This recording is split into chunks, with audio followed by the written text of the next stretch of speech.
पाहतोय आपण 2 दिवस कंटिन्युअसली पडतोय, पण त्या एवढ्याशा पावसामध्येच मुंबईची जी हालत झाली आहे, जसं की नाले तुंबली, त्या दिवशी चेंबूरमध्ये घडलेली घटनाची व्हॅनवरती झाड कोसळणं, त्या चिमुकलीचा जीव गेला. मुंबई शहरामध्ये गेल्या 3-4 दिवसापासून धुवाधार पाऊस चालू आहे. मुंबईच्या काही भागातलं जनजीवन विस्कळीत झालेलं आहे. मात्र मराठवाड्यामध्ये पेरणी एवढासुद्धा पाऊस पडलेला नाही. जून महिना पूर्ण संपलेला आहे. जून महिन्यात शेतकऱ्यांची पेरणी होत असते. यावर्षी पूर्ण जून महिना संपला तरी पेरणी झालेली नाही आहे. जमिनीमध्ये अगदी 6 इंचावर कोरडी जमीन आहे. पेरणी एवढा पाऊस नाही आहे. शेतकरी पेरणी तर करतील, पीक उगेलही, पण आता पीक जरी उगालं, धन जरी उगालं तर त्याला फार काही उतार येणार नाही. शेतकऱ्यांचं हे खरीपाचं पीक वाया गेलेलं आहे. शेतकरी आता हतबल आहे.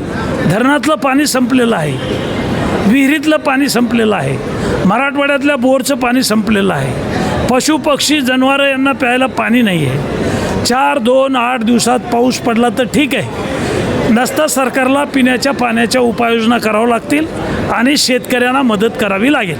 रोहित दादा यांनी आता जे आंदोलन केलं शेतकऱ्यांसाठी, तर शेतकऱ्यांच्या म्हणजे अजूनही कालचीच गोष्ट आहे की इकडे सरसकट कर्जमाफी झालीच पाहिजे, पण शेतकऱ्यांचा पूर्ण उदरनिर्वाह त्या शेतीवरती आहे. तर शेतकऱ्यांना काय मदत किंवा काय उपाययोजना? रोहित पवारांना मला प्रश्न विचारायचा आहे की माननीय शरद पवार साहेब 3 वेळा मुख्यमंत्री होते, देशाचे कृषी मंत्री होते. शेतकऱ्यांना पीक विमा मिळत नव्हता. त्या काळातला पीक विमा म्हणजे रतन खत्रीचा मटका होता.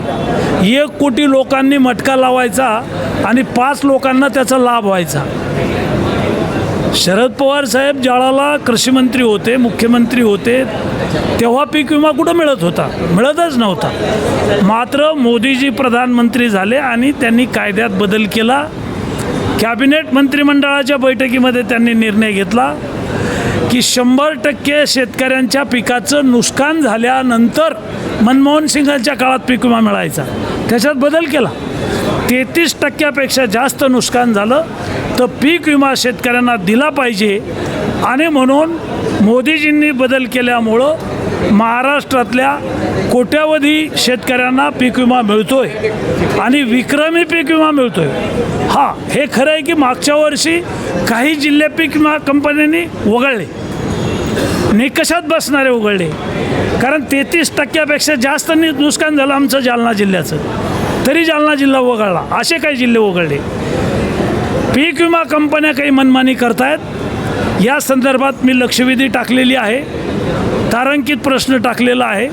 अर्ध्या तासाची चर्चा आहे. मागच्या वर्षीचा पीक विमा शेतकऱ्यांना द्यावा अशा प्रकारची सभागृहामध्ये आम्ही मागणी करणार आहोत. तुम्ही बोलला जालना जिल्ह्यात सुद्धा म्हणजे पाण्याची कमतरता आहेच, तर मग शेतकऱ्यांसाठी काय म्हणजे त्यांचा काय विचार केला जाणार?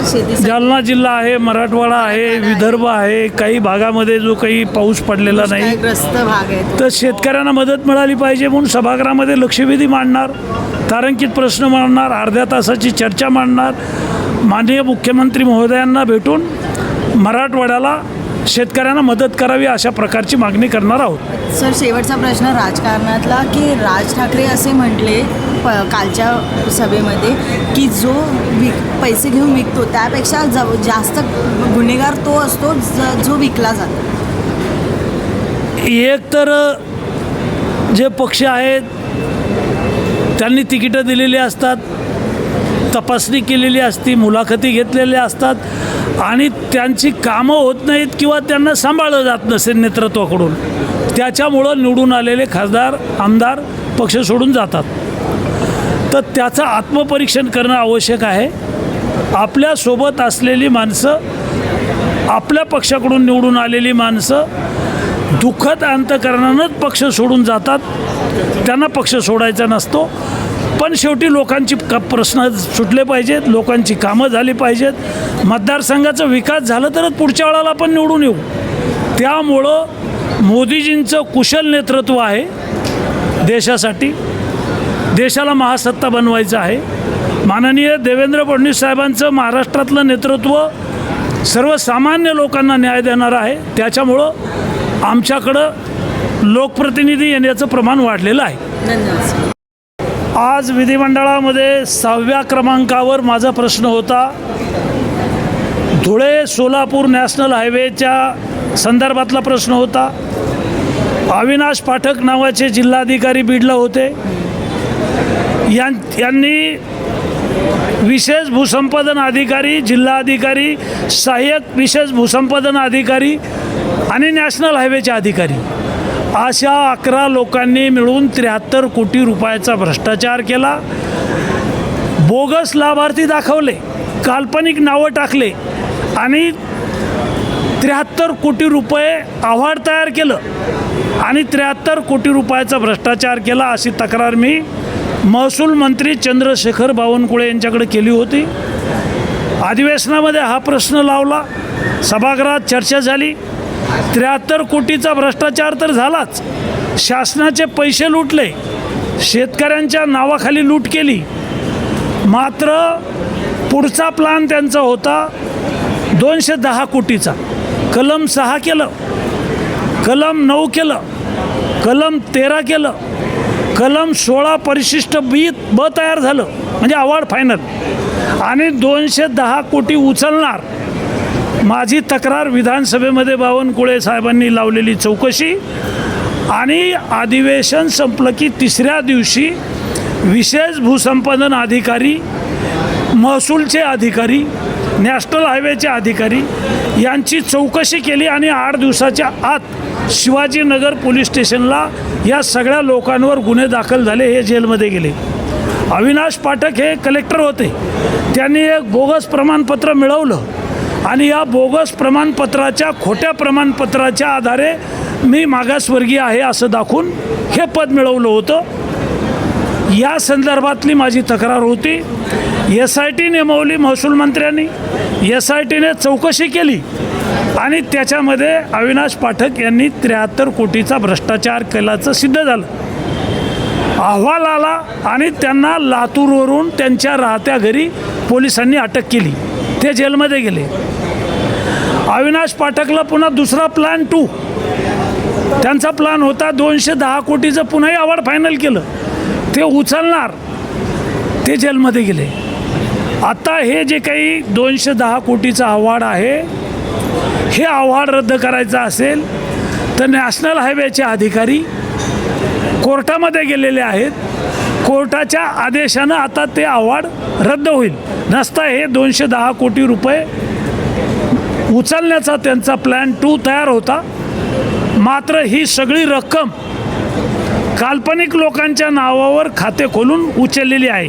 हे 73 कोटी रुपये वसूल करायचे असतील तर अविनाश पाठक, त्यांचं कुटुंब, त्यांची मालमत्ता जप्त करावी, हरास करावी आणि 73 कोटी रुपये वसूल करावे अशी माझी मागणी होती.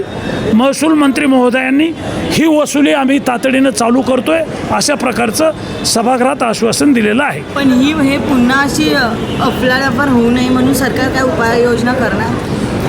महाराष्ट्रात पहिली घटना आहे 70 वर्षाच्या इतिहासात. भ्रष्टाचाराच्या प्रकरणात सरकारनं कठोर भूमिका घेतली आणि तातडीनं कलेक्टरला जेलमध्ये टाकलं. त्याच्यामुळं या सरकारमध्ये भ्रष्टाचार करणाऱ्यांची आता गय नाही आणि एक कलेक्टर जेलमध्ये गेल्यामुळे आता धाबं दणलेलं आहे.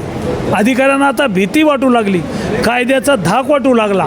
त्याच्यामुळं भ्रष्टाचार करण्याची कोणी हिंमत करणार नाही असं मला वाटतं. पण काय कठीण कारवाई केली जाईल?